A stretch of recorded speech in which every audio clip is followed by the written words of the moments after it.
Hi, this is Andy. One of the many joys I have is the privilege of working with organizations around the world, across industries and cultures. And as we work with people leading teams and projects, there's some common themes that come up pretty regularly. One of them is that many of us would benefit from plus oneing our assertiveness. You know what I mean by that? There are times when we should be speaking up, whether about our projects or risks or even advocating for ourselves, but we don't or don't know how to do it, or at least do it very well. Most of us would benefit by learning how to be more assertive in a productive way. Another theme that we see is that as the workplace becomes more multicultural, we lead and work with people who have different experiences and perspectives. And despite all the emphasis on diversity and inclusion, it seems to me we still have a long way to go as leaders to get better at benefiting from diverse perspectives and truly helping people feel like they belong. Well, because of those two factors, I wanted to bring Dr. Yasmin Davidds onto the podcast. Dr. Davidds is the author of a new book entitled Graciously Assertive: How Becoming a Better Human Makes You a Better Leader. Yasmin is truly a remarkable person who has empowered and developed thousands of women around the world to become more confident leaders. She's an organizational psychologist and executive coach. Yasmin is recognized as one of the leading Latina negotiation experts in the U.S. and Latin America and is the author of multiple books. In today's discussion, you're going to learn what it means to be graciously assertive and why it's important. Yasmin will introduce a set of pillars that are relevant to any of us leading teams and projects. And by the way, if you ever feel like you're your own worst critic or that you have trouble setting boundaries between work and life, I'm telling you, you're going to relate to these pillars. Beyond that, I think you'll find Yasmin's insights helpful regarding what's working and not working with the typical discussions that are going on about diversity and inclusion in organizations today. It's an important discussion I've been looking forward to sharing with you. Hey, quick note, I want to invite you to join our Lead 52 family. It's a group of leaders who are committed to transforming our ability to lead and deliver. It's 52 weeks of leadership learning delivered right to your inbox, taking less than 5 minutes a week, and it's all for free. Learn more and sign up at getlead52.com. Thanks. Let's jump into today's discussion with Yasmin about her new book, Graciously Assertive. Yasmin, thank you for joining us on the People and Projects podcast. Thank you so much for having me. I'm super excited to be here. Yeah, I've been looking forward to this. We'll talk more about your book in a bit, but I'd love to start by acknowledging that there are all kinds of reasons why you should not even be alive today, let alone so successful in making a difference in the lives of so many. You tell the story of a crisis counselor named Laura in the book. And how is today's conversation even possible, at least in part, to Laura? Laura was someone that I met that basically saved my life. She was a crisis counselor in a suicidal hotline that I called in my time where I didn't care to live. And I had a 30-minute call with her. And she said, I'm not supposed to give you my home number, but I'm going to give it to you anyways if you ever need it. And I remember writing it down on a piece of paper, putting it in my wallet just for safekeeping. And the day that I wanted to no longer live and wanted to kill myself, I was on the freeway by Universal Studios, and I got off on an exit there, Universal City Drive, and went to a payphone because there were payphones in, and just was called suicidal hotline and was disconnected due to insufficient government funds. And in my desperation was looking for in my wallet to see who can I call, what can I do? And I found the little piece of paper with her name and number. And I just called her by chance. I think it was a Thursday morning at 6 a.m. And she answered the phone. I said, Laura, you don't know me. We spoke on the phone several months ago. You gave me your home number. I don't want to live anymore. I want to die. Will you help me? And she said, I'm supposed to be, I've been teaching yoga every Thursday at 7 a.m. or 6 a.m. for I don't know how many years. And I wasn't supposed to be here. But for some reason, my alarm clock didn't go off this morning. And I'm here. I'm going to come get you. Don't move. And she came, total stranger. That's why, I believe strangers are angels many times. And she took me to the Beverly Hills Women's Clinic. We sat there for 8 hours. She found me a rehab. I can go on a loan basis, which completely changed my life. And ever since that day, I've never seen her or spoken to her again. One moment, one day changed my life, an angel. And so I at times try to be that angel for other people too. Yeah, it's a remarkable story. And throughout the book, you're very transparent, which I appreciate you letting us in on your journey as you do it. And, the name of your book being Graciously Assertive, to help us understand what you mean by that, let's first understand the problem. Like, what are some of the underlying problems driving the need to be graciously assertive? Then how do you explain what it means? Absolutely. Yeah, absolutely. So graciously assertive is the ability to self-advocate, to communicate in a way that holds space for the other side, that allows everyone in the conversation to feel heard.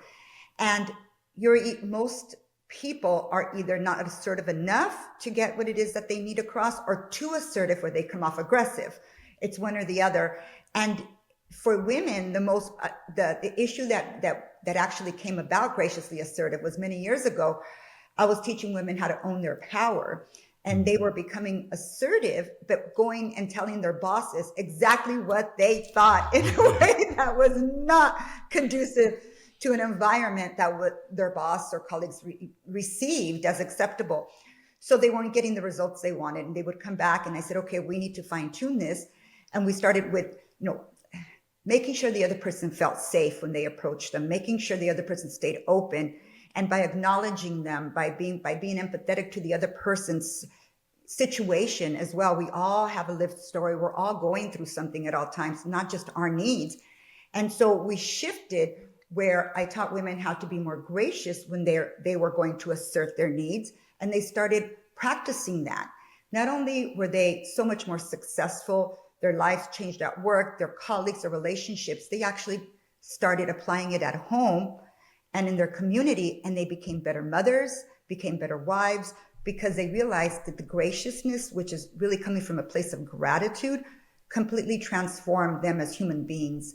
Therefore, the title of the book, How Becoming a Better Human Makes You a Better Leader. I think it's just really cool because I'm just reflecting back on my education years. I don't know if you're really taught to be assertive. I mean, it feels like the kids who raised their hand first, often were favored, but we weren't necessarily taught how to do it. And like you said, maybe we overdo it or we underdo it. And there's problems with both of those. And this is a book about how to do it graciously. I think it's fitting a need that I think is often not discussed. Absolutely. And especially in the days that we live today, with there's so much aggression in the way things are relayed messages. And that's not necessarily kind. It doesn't lead to a better humanity. It doesn't lead to a better world. If we can be gracious and be more accepting and receptive to other people's messages without taking it personal, we don't have to agree with them to be gracious, then we would have a much better workplace. We would have much better retention at work. A lot of people are leaving their jobs because they're just not happy. And it would lead to a better humanity. And it all comes down to how we communicate and how we make people feel when we communicate. Yeah, we could probably end the interview right there, but but I want people to learn more about how you do it, because you don't just wax eloquently in the book about, hey, this is the need. It's how do you do that? And so when I first saw your pillars of graciously assertive leadership, my first thought was, well, maybe this is just kind of like a different frame on top of emotional intelligence, self-awareness, social awareness, self-regulation. Those are all foundational to both your model and that model. But it became apparent as I read more that your book is so much more. EQ stops too early. EQ is missing some of these other aspects that help us grow as leaders. And we'll talk about some of the pillars specifically. But first, I'd be interested in your take on kind of the relationship between your pillars and EQ, and how did you go about discovering and developing these pillars? I love that you asked that, because when I saw the transformation that was happening, I'm like, how am I doing this? I had, and this has kind of been the story of my life. I have a certain impact and don't understand how I did it. So I reverse engineer. Right. And I say, okay. So I started interviewing all these transformational women who are living better lives. And I started, interviewed over 100 of women. I recorded the interviews. I transcribed them, and I took the transcripts, and I went away and by myself and really started going through the transcripts and highlighting the consistencies, the patterns that I saw, the responses they were giving. And I started realizing there were certain areas where it was very evident. It was consistent pattern of self-awareness. And once they were aware, they realized how they were impacting people and so forth and so on. So I put up these big, poster boards on the walls, and I started putting self-awareness, and then I put the next one, and then it came out to be 8 pillars that I saw the consistency, and that's where the 8 pillars of graciously assertive leadership came from. And thousands of women later, you know that it resonates, right? Absolutely. And it's for all individuals, not just women, but absolutely. And it's the combination of being a graciously assertive leader, communicator, mother, whatever it may be. I just feel it's time we stop the division between leadership and humanity, between leadership and good mothership, or good, between leadership and being a good father. People try to say, well, that's different. No, at the end of the day, you are who you are, whether at home or at work. Yeah. I love that link. And I love that you also bring out, even though a lot of your focus professionally is on women, what is it? There's no gender specificity to self-awareness or self-regulation or gratitude and those things. So I'm glad you emphasize that. I think a lot of leaders are held back because of how hard they are on themselves, so to speak. So what's an example of how you've seen someone grow by focusing on your 4th pillar, which is self-compassion? Absolutely. And this is probably one of the most difficult pillars for individuals to embrace. People are so hard on themselves. And when they're that hard on themselves, they're hard on others. So self-judgment is a reflection of when you judge other people. So when I see people judging others very much, I become empathetic to them, because I could only imagine how much they're judging themselves. It truly is a reflection. So instead of me getting angry or frustrated, I just say, wow, they must judge themselves so harshly. That's not a great life to live, to be always critical of oneself. And it comes down to self-forgiveness, forgiving themselves for whatever it is that's happened in the past, and going through some type of healing, self-awareness, but there is some healing involved in there to become more empathetic with themselves. And once they become more empathetic with themselves, they become more empathetic with others, and therefore the world, and they become just better human beings. So the self-compassion is key, but it does need to come from self-awareness and understand. I always say, what would you tell your best friend? We treat others much better than we treat ourselves, yet we're with ourselves 24 hours of the day, 7 days a week. We can't get rid of ourselves. Why would we not want to treat ourselves kindly and better? So true. And the imposter syndrome was talked later in the book than there, and it's not exactly the same, but it's kind of related to that. Can you think of an example of just one message you try to get across to somebody when they just feel like they're doubting themselves, they don't think they belong in that position or at a seat at the table, or negotiation is such a big part of what you focus on too. They don't feel like they're a good negotiator. They're doubting themselves. What's one piece of advice you like to share with them? I always share, you're a culmination of all your experiences, all the good, the bad, which are actually great once you learn from them. I said, and you're here at the table. This was not given to you. You've earned it. You just don't know it yet, but you've earned it and you deserve it, and show up with all of who you are. Whatever it is that happens, you take and you learn and you grow from it. But show up, be 100%, and be proud of who you are. And I think a lot of us tend to only take the good that we've been through and kind of build on that, and the bad we want to hide. Oh my gosh, I've learned the most from the bad, or the trauma, or the failures, people would call it. Those are my greatest strengths. So that's where my goal is, to help people take those things they call failures, those traumas, and convert them into strengths. Because once you do that, you're unstoppable. Yeah. I've got a friend psychologist I think it sounds cheesy, because these things happen for you, not to you. And it's a different way of framing it, right? And it sounds a little bit cheesy, but I think your book puts more science behind it and more process around it of you can reframe those things, right? And so those doubts are probably based on some of that other stuff. And if you can reframe that to see, no, that happened for you, for this moment, you can be more effective. Right? Absolutely, Andy. And not only do I continuously live that principle, where I take everything that's happened for me and I use it as a gift. I reframe it as a gift. I have helped thousands of women and men who I've worked with do the same. And I see how it transforms their lives. They're happier, more fulfilled, more successful. I mean, I have someone just this morning who's been with the company for 27 years and was laid off this morning. After 27 years, just called me around 9 a.m. and she said, they let me go. And I said, how are you? She says, because of everything you taught me, I'm just fine. High She five. says, That is I'm going to awesome. reframe this and I'm going to be just fine. I'm just going to negotiate that severance package. She said, and so she was, and it was amazing to see her perspective, but it's because she's learned to see it as, how am I going to use this as a gift? She's currently getting her PhD. She can focus on school now until she's going to have a nice severance package. She's going to see what she wants to do. She's taking this as a gift. And so that allows you just to be happier in life. Yeah. Another pillar is I think many people benefit from the seventh of having healthy boundaries. Can you think of an example of how you personally have benefited from that pillar? Absolutely. Healthy boundaries is the second most difficult pillar. You're really bringing the most difficult ones for individuals, especially the more successful, as far as the more work you have, because the more successful, the more work usually. The healthier, the more difficult it is to establish healthy boundaries. Yeah. For myself, I have fibromyalgia, which means that I have limited energy. So I am very selective of where I spend my time, who I spend it with.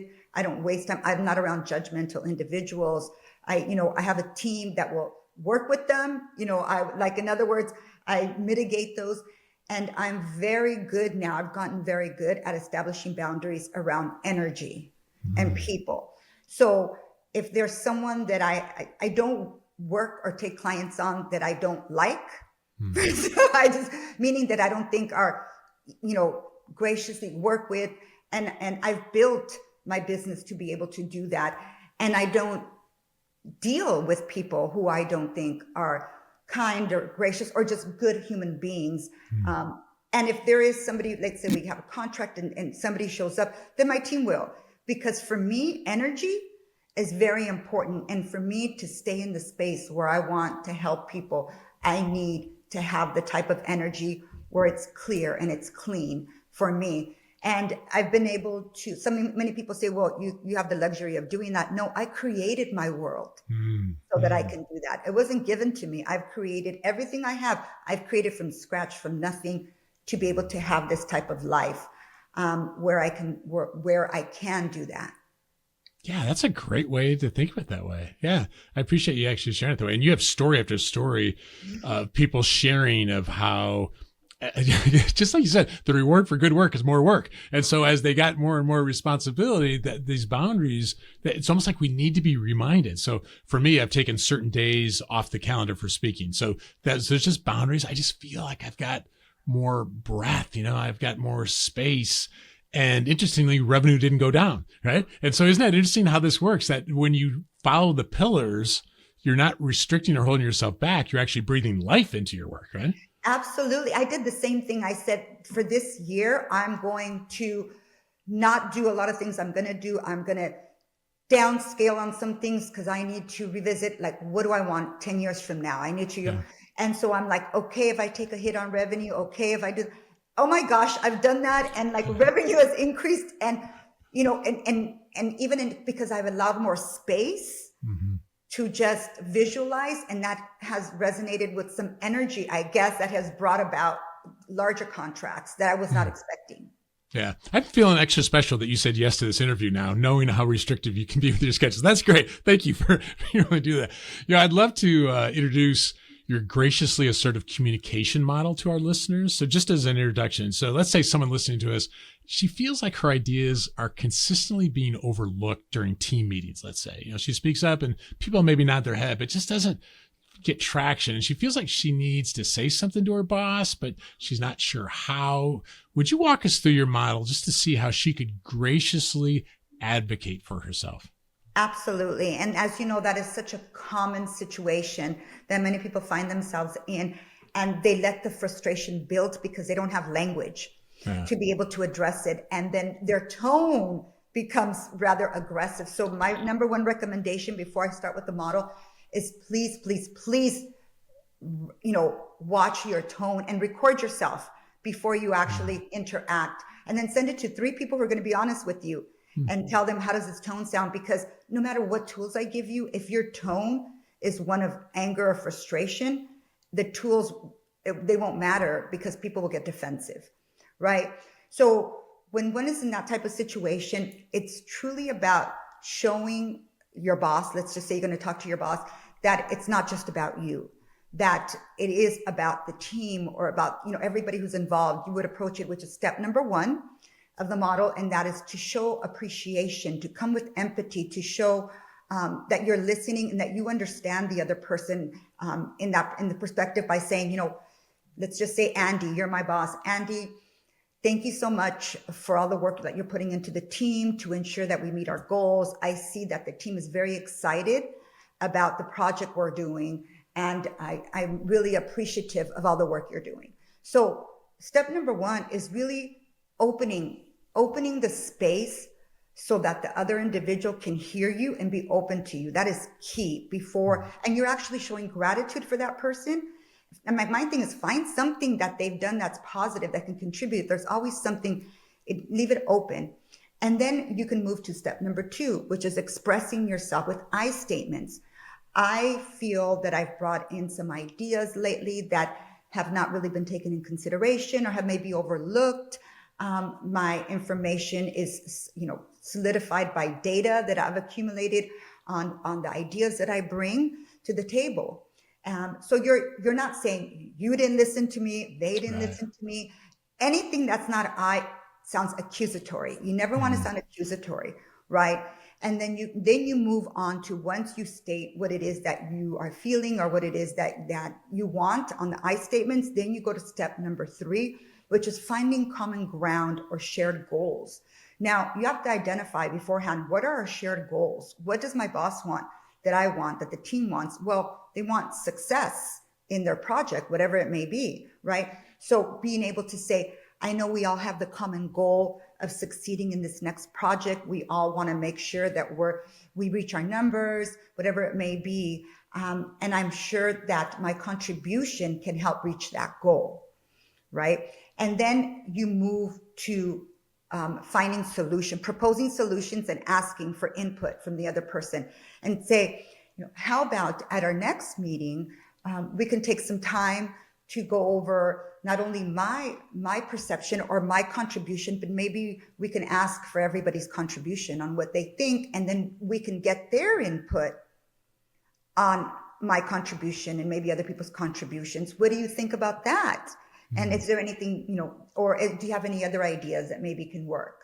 So you are now collaboratively working with the other individual. You brought your concern, you showed your common goals, and now let's work together to come up with a solution. Unless someone is very set in their agenda of why they don't want to give you what you want, I have never seen that model not work. From them saying, we can do that, because you kind of set it up for the person where you're saying, can we do this? If not, what else can we do? And it's, I would say, about 98% effective if there's not a personal agenda on the other side. Mm-hmm. Yeah, the first step is not unload and vent.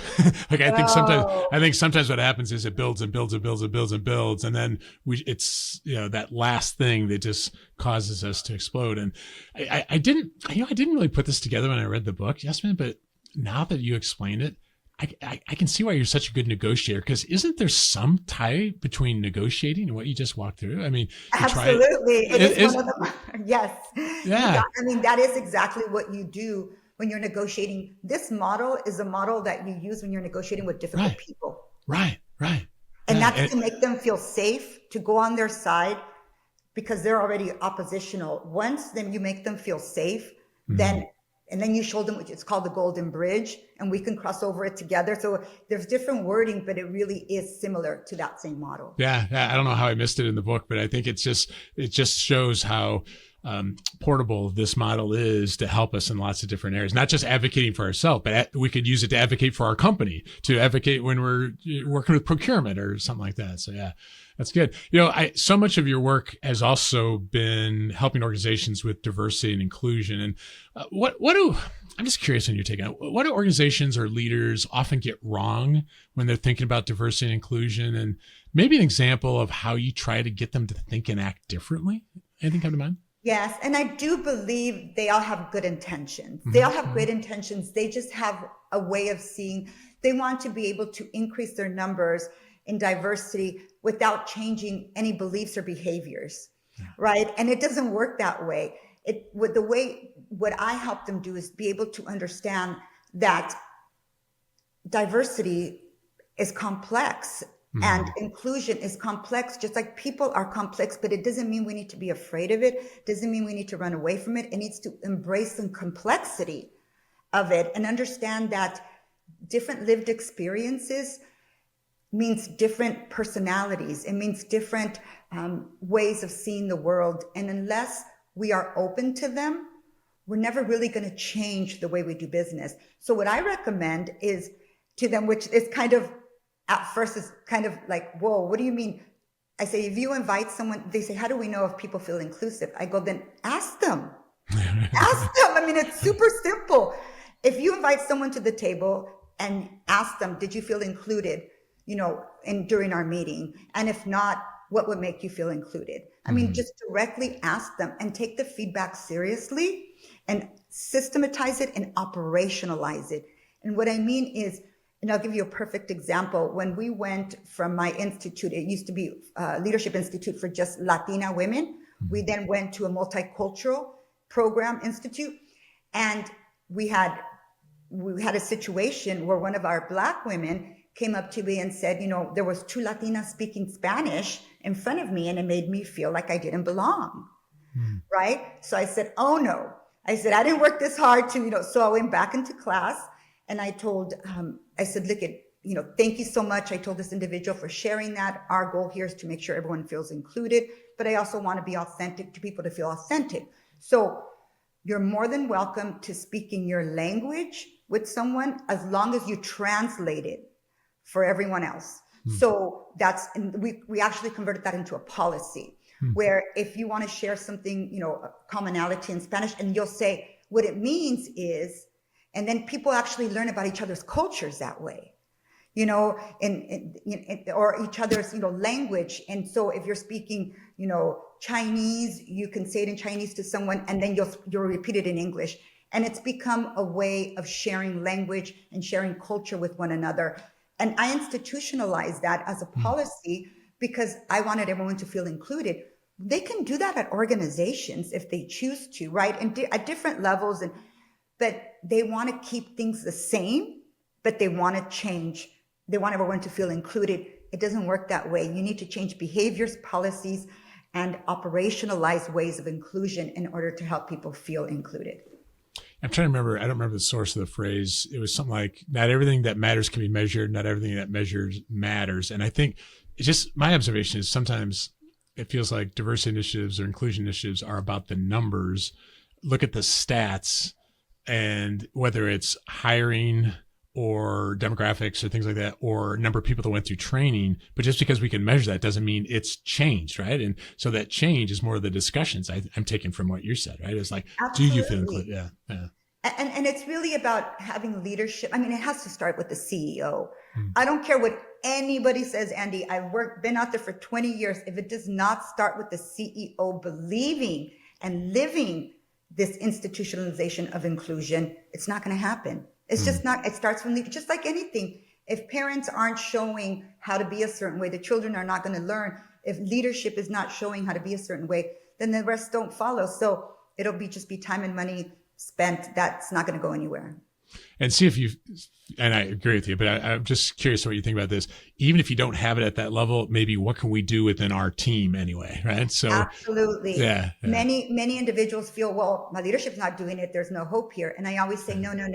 You have the power to change your environment by first you need to lead by example, right? You need to become what it is you want to see. If you want inclusion in your team or your department, you need to be inclusive. So I actually have individuals I have an action plan on inclusion. What are you going to do? And I have steps about what makes you feel included when you walk into a room and how are you living that for others? Yeah. Right. Right. So right. You have to start. If people smiling at you make you feel included, are you smiling at everyone? So that's an action item for you to do. And then start incorporating that if you lead a team you have the power to change whatever it is, either your environment by how you act, and then by the team that you lead, a department, whatever it may be. And then that can be taken as an example for other areas, right? You just need to do it. I like it. I like it. There's an idea or maybe a term that showed up a couple times in the book that I just wasn't as familiar with, but you actually used it a little bit earlier too. It's called holding space or giving space. Would you explain what you mean by that? Because I think I think there's something that we could all learn from that. And maybe what do you mean by it, but also an example, way a leader that's listening to us could put that idea into action. Absolutely. So holding space is something that's become very popular probably in the last 8 to 10 years, more so the last 5 years. And it's basically a no judgment zone. Mm-hmm. It's a space where people can come, be themselves, be authentic. And no matter what they say, everybody knows that it's coming from a place of goodness, from a place of learning, that there's no judgment. And you actually have policies and rules of no judgment. We have what I call our organizational principles about holding space that we read them, we post them. We're very, let's say, we show them a lot, and we walk through them at the beginning of every program. And that is no judgment. If you there's no judgment here. We're here to support one another, and about how that happens and how to act. It's not about you, and it's not about you. If it's about someone else, then you hold space for them. You don't give your opinion unless asked. You don't do so. There's a certain set of rules, but it allows for individuals to feel safe.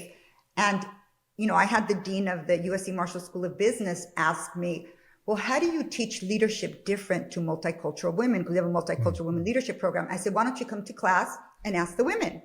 So he did. And he asked them, and they all raised their hand really fast. And these are high-level directors and partners at law firms. And they said, they don't teach leadership different here. We just show up different. We don't need our armor here. We don't need our armor here. So when you hold a safe space, people don't need their armor. Mm-hmm. Yeah, that's good. And I kind of read it in similar, and I think this is aligned, that instead of jumping to a judgment, telling ourselves a story about what the other person means, just stay curious. like you said before, we don't have to agree with them, but it's like, hey, tell me more.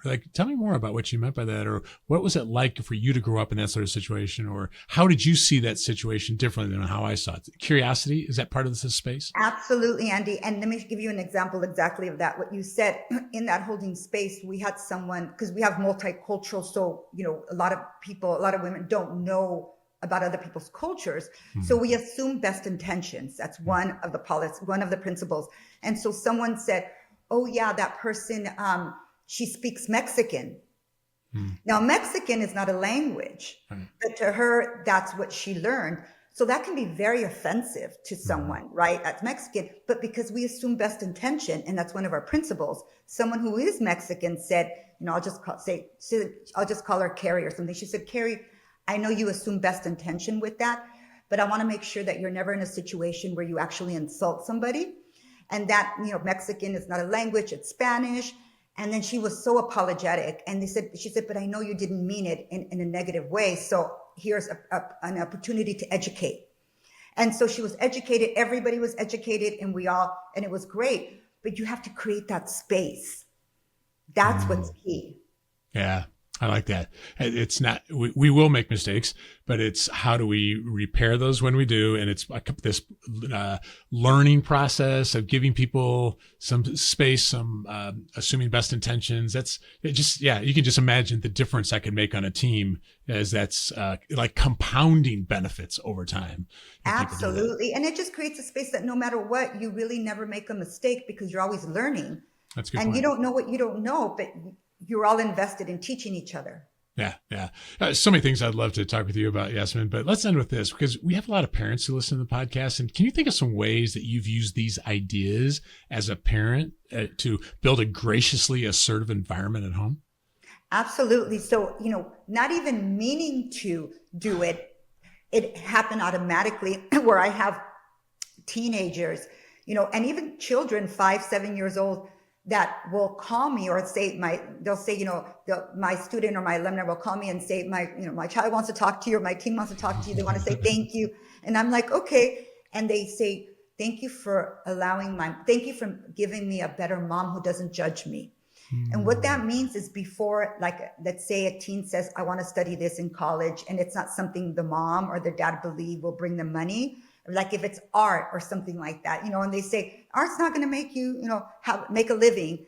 And before, that's how they would respond to protect their child, to ensure their child had a better future. Now they take a step back, and what they've learned being graciously assertive is no judgment, and instead curiosity, like you said, and said, say, Eddie, tell me why you want to study art.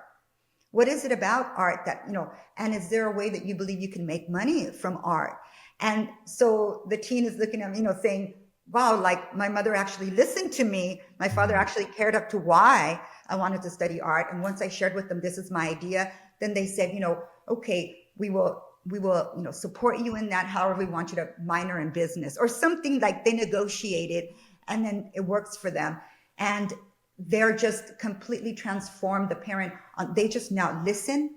They practice listening with their teens, with their spouse. I have a lot of students who will renew their vows, right? Because they now appreciate their spouse so much more before they took them for granted, right? And because they realize that everybody has a story, and we're all a result of our life story, and usually childhood story. And it's until we understand that and understand. So they started realizing, oh, my spouse, he acts this way or she acts this way because of this trauma. And now I'm more empathetic to it, and maybe I can help her process it. So it's just a completely different way of approaching humanity, each other, your family, the world. And it just makes you a better human being. Oh man, that's a great place to end. Those listening, you've just gotten a very small taste of what's included in Yasmin's book. If you'd like to learn more, get a copy of Graciously Assertive. I put links to the book and her website in the show notes for the cast. So Yasmin, thank you so much for joining us on the People and Projects podcast. Thank you so much, Andy.